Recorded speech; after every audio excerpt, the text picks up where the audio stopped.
Boruto 2 Blue Vortex Chapter 24 shows Kawaki going up against Jura to give Boruto enough time to use his flying Raijin jutsu to teleport everybody away. And Kawaki being in the battle is a huge plus for everybody else now that he's actually at full power. And Amado is the one that gave him that strength. He's the one who unleashed his potential, his destructive capabilities, his fighting abilities, is able to go toe to toe with Jura than he was before, you know what I'm saying? So I think it's really cool to see how Amado gave Kawaki what he wanted. He gave him the strength, the power, the ability to fight the Shinju, to fight Jura one-on-one, but it didn't necessarily, it didn't give him the victory. You know what I'm saying? Like, it wasn't just, oh yeah, I'm going to upgrade you, Kawaki, and then you're going to be able to destroy them outright. No, it's, I gave you the strength, I gave you the power back, or I gave you your potential or your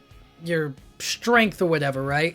But that doesn't mean that you're done working, or that doesn't mean that you automatically just like win the day every single time, right? There has to be another level that you have to pass on your own. I can only get you so far, you know what I'm saying? So I think it's really cool to see that Amado gave him what Kawaki wanted, but it's not enough for Kawaki just to have that. He needs to actually work for it a bit. You know what I'm saying? And I think that's going to be the big thing moving forward, is that Kawaki's going to have to train a little bit or work harder in order to like get his karma to unleash its full potential, in order for it to get as strong as it possibly can be. And I think we kind of saw early stages of it when it was kind of glowing during his fight against Jura.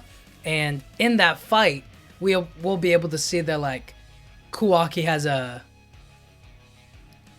longer ways to go, other than just, oh yeah, Amado will upgrade me again. Like, if Amado can't keep upgrading him, he can't keep on like giving him a new software patch, you know what I mean, that progresses him further, you know what I'm saying? It's Kawaki's time to like, okay, I gotta push through.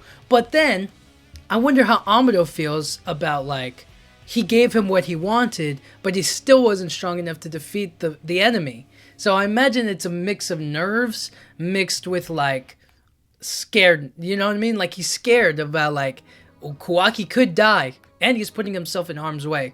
He's reckless, he's violent, and he's trying to actively kill these people. And they're gonna try to kill him and devour him and do all that kind of stuff. So it's like, eesh, it puts Amado in this tricky situation where it's like, Kawaki could lose, and then what do I do? And it's not what he wanted.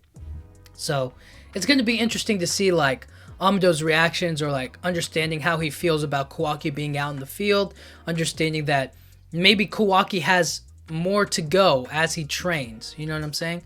Like, I wonder how much Amado knows about his karma, or like any new developments that may happen, like when it glows or when it activates even further or can extract more power. You know what I'm saying? Like, how much does he really know? Or if new developments do happen, he can like analyze it or figure it out, I don't know. But it's going to be interesting to see how they progress, or how they move forward with it, you know what I'm saying? And how they explain that concept of like the karma evolving, how the karma like glows and like lights up and changes colors and stuff like that. So that way it's unique to each individual person, maybe. Who knows? But I'm interested to see how Kawaki trains and gets stronger, and Amado's like reaction and feelings about like Kawaki being an active combatant, you know what I mean? Actively fighting the bad guys and putting himself in danger, getting in the way of what he wants, And he gave him what he wanted already, but it's still not enough. So they're going to have to figure it out moving forward. But until then, until like chapter 25, until we get a further explanation of like what the karma's going through, or how Kawaki plans to develop, or how Amado is going to like help out with the Shinju invading, like, I don't know, we'll have to wait and see. But until then, let me know what you guys think. Do you think that Amado feels like, oh snap, it's not enough? All of the strength that I gave Kawaki, it's not enough? Or do you think it's more so like, hey, he's putting himself at risk here. I gave him the strength that he wanted, but it's still, you know what I mean? Like, he's still going to have those nerves. And I don't know, do you think that Kawaki's going to genuinely train to like improve his karma? Or do you think it's going to happen like I guess during a fight naturally, and he'll be able to figure out or learn things about it. You know what I'm saying? But I don't know. Until then, let me know what you guys think. Thank you guys so much for watching. Yeah,